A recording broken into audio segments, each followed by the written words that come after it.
dari kelompok 4 berinovasi untuk membuat suatu video edukasi berbasis animasi dengan tujuan dapat menerapkan pola hidup bersih dan sehat di sekolah.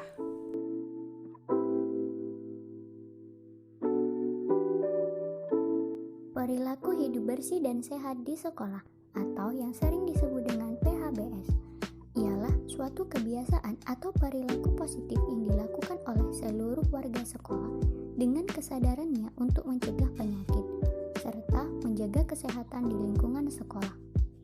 Adapun manfaat PHBS di sekolah yaitu agar terwujudnya sekolah yang bersih dan sehat sehingga siswa ataupun guru dan masyarakat di lingkungan sekolah dapat terlindungi dari berbagai macam penyakit. Indikator PHBS di sekolah ada 8 loh teman-teman. Apa aja sih? Yang pertama, mencuci tangan dengan air. Mencuci tangan dengan air yang mengalir dan menggunakan sabun dengan cara yaitu basahi tangan dengan air bersih dan mengalir. Gunakan sabun secukupnya. Usap-usap kedua telapak tangan. Gosok semua sela-sela jari. Usap-usap punggung tangan kiri dan tangan kanan. Gosok jari dan kuku tangan kanan dengan tangan kanan kiri, lakukan juga sebaliknya. Bersihkan ibu jari, bersihkan pergelangan tangan, lalu bilas tangan kita dengan air bersih. Keringkan tangan kita dengan menggunakan handuk atau lap tangan. Dan yang terakhir, jangan lupa untuk mematikan keran air yang setelah digunakan mencuci tangan ya teman-teman. Yang kedua, mengkonsumsi jajanan sehat. Mengkonsumsi jajanan sehat di sekolah dengan cara memilihnya yang harus bersih, jauh dari tempat sampah, got, debu, dan asap kendaraan bermotor. Harus tertutup dan tidak bekas dipegang-pegang orang banyak. Tidak terlalu manis dan warna mencolok. Tidak digoreng dengan menggunakan minyak yang sudah keruh.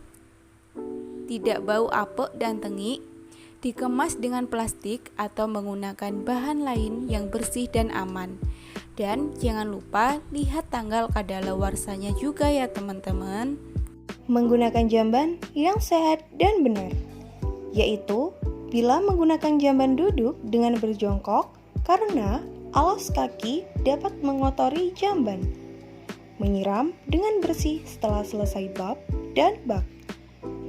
Membuang sampah pada tempatnya agar saluran pembuangan tidak tersumbat dan penuh dengan sampah.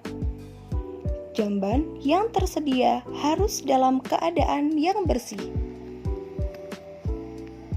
Olahraga yang teratur. Misalnya, pakailah pakaian baju olahraga yang dapat menyerap keringat. Pakailah sepatu olahraga yang sesuai dengan ukuran kaki. Lakukanlah pemanasan sebelum melakukan olahraga dan pilihlah olahraga yang sesuai dengan arahannya. Dengan menimbang berat badan dan mengukur tinggi badan setiap 6 bulan untuk dapat mengetahui pertumbuhan dan perkembangan badan. Juga untuk mengamati pertumbuhan berat badan dan tinggi badan dari waktu ke waktu. Memberantas jentik-jentik nyamuk dengan melakukan 3M, yakni menguras dan menyikat dinding-dinding penampungan air sekurang-kurangnya 1 minggu sekali, menutup rapat tempat penampungan air, serta menyingkirkan barang-barang bekas yang dapat menampung air hujan seperti kaleng bekas, plastik bekas, dan gelas aqua bekas yang merupakan tempat nyamuk untuk berkembang biak. Membuang sampah pada tempatnya. Pilah sampah ke dalam 3 jenis tempat sampah, yaitu yang pertama, tempat sampah organik kering yang tidak dapat mengalami pembusukan secara alami, seperti kaleng, plastik, botol, dan karet. Yang kedua, tempat sampah organik basah, mengalami pembusukan secara alami, seperti dedaunan, sayuran, dan rempah-rempah. Yang ketiga, tempat sampah yang berbahaya dan beracun, seperti jarum suntik, sisa bahan kimia, dan pecahan kaca. Yang kedelapan, tidak merokok. karena dengan merokok dapat menyebabkan kanker paru-paru dan organ tubuh lainnya.